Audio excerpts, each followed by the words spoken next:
Bonsoir mes amis, me voilà de nouveau, votre gueulard de service. Alors aujourd'hui nous sommes le 14 janvier 2016.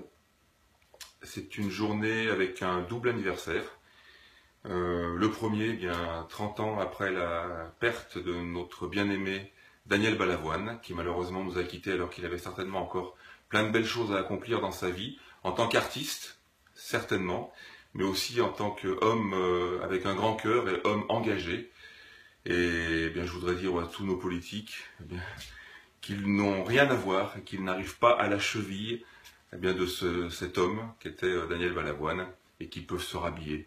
Voilà, vous pouvez vous rhabiller, vous êtes des petits à côté de ce grand monsieur. C'est un hommage que je souhaite lui rendre. Et le deuxième anniversaire, eh bien, 5 ans après le printemps arabe, cette révolution en Tunisie qui a eu lieu le 14 janvier 2011. 5 ans après, où en sont nos amis tunisiens, ce pays qui m'est cher, qui m'est si cher, que je tiens vraiment à cœur. Eh bien, c'est le bordel. Appelons un chat, voilà, c'est le bordel en Tunisie. Ça veut dire quoi? Ça veut dire que vous virez un dictateur, vous remettez à la place des politiques, et puis il y a des compromissions qui s'installent, et vous avez de nouveau encore des injustices, et il faut pas rêver, ça sera tout le temps comme ça. Dictateur, pas dictateur, dès que c'est de la politique, ça sent pas bon, et c'est dégueulasse. Bon, ça nous donne peut-être une petite idée de réflexion pour notre pays, la France. Qu'est-ce qu'on va faire? Est-ce qu'on veut faire une révolution? Est-ce qu'on veut mettre à la place d'autres pingouins pour remplacer des pingouins? Je ne sais pas. Enfin bref, en dehors de ces deux hommages, 14 janvier, deux dates importantes et historiques, je voulais vous parler de ce toujours très célèbre torchon. Désolé d'enfoncer encore le clou, mais j'ai pas le choix parce que je ne sais pas si vous avez vu la nouvelle une de Charlie Hebdo. On est bien d'accord, donc de ce torchon qu'est Charlie Hebdo.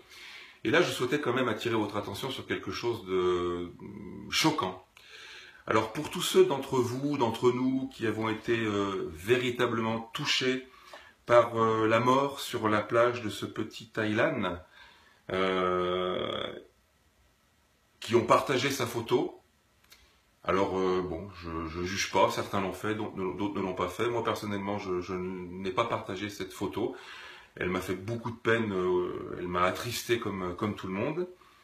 Mais je pense que certains d'entre vous, qui êtes Charlie, et qui avez posté cette petite photo d'Aylan, eh ben, j'espère qu'aujourd'hui vous allez avoir la gerbe. Et j'espère vraiment que vous ne serez plus Charlie. Parce que la nouvelle une de ce torchon, eh bien c'est celle-là, je vous la montre. Voilà. Je ne sais pas ce que vous en pensez. Moi, personnellement, je la trouve ignoble. Sous prétexte de la liberté d'expression, on peut chier de partout. D'accord? Donc on peut se chier dans les mains sous prétexte de la liberté d'expression. Alors la une, que serait devenu le petit Thaïlande s'il avait grandi?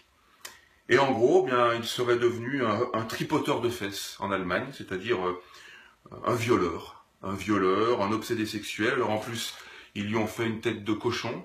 Je ne sais pas si vous voyez le message. Ça, c'est du Charlie Hebdo. Alors pour ceux qui sont Charlie, qui sont encore Charlie, et qui ont mis bien la photo de ce petit Thaïlande qui malheureusement est décédé, j'aimerais bien savoir si vous êtes toujours Charlie. Vous êtes toujours Charlie, sous prétexte de cette liberté de chier sur les autres? Alors, j'ai un autre message à passer. Je ne sais pas si vous vous souvenez, puisque il y a quelques jours, j'ai attiré l'attention sur un monsieur qui trouvait que j'étais obscène. Je lui ai fait une petite vidéo en réponse qui, semble-t-il, l'a un petit peu dérangé. Je peux le comprendre, parce que je l'ai vraiment tourné en ridicule, et il méritait que ça, en définitive. Alors je m'adresse de nouveau à toi, Jean, puisque je t'ai parlé il y a quelques jours. Jean Corcos, qui considère que mes vidéos sont obscènes. J'aimerais bien connaître ta position officielle sur ce torchon. J'espère que tu le trouves obscène. Ça, c'est de l'obscénité. Alors tu vois, Jean, si tu trouves que ça, c'est obscène, j'attends de toi que tu fasses un bel article sur Charlie et que tu te positionnes véritablement par rapport à ça. Si tu fais un article sur ce torchon en déclarant que ça, c'est de l'obscénité, tu sais quoi? Je refais une vidéo, je te présente mes excuses. Par contre, si tu ne te mouilles pas par rapport à ce torchon, Ah ben écoute, Jean, je vais t'annoncer une bonne nouvelle. Je te lâche plus. D'accord? Et puis on peut jouer tous les deux. Mais je te lâcherai plus. Ok? Maintenant la balle est dans ton camp. Tu m'as attaqué. Je sais répondre. Je sais me défendre. Je te demande qu'une chose. Qui tu es vraiment? Annonce-nous la couleur, Jean. S'il te plaît. Déclare que Charlie Hebdo, c'est de la merde. Déclare que Charlie Hebdo, ça c'est obscène. Et là tu auras tout mon respect. Voilà, c'était mon message du 14 janvier 2016. Je reste définitivement pas Charlie. Je vous embrasse, la bise.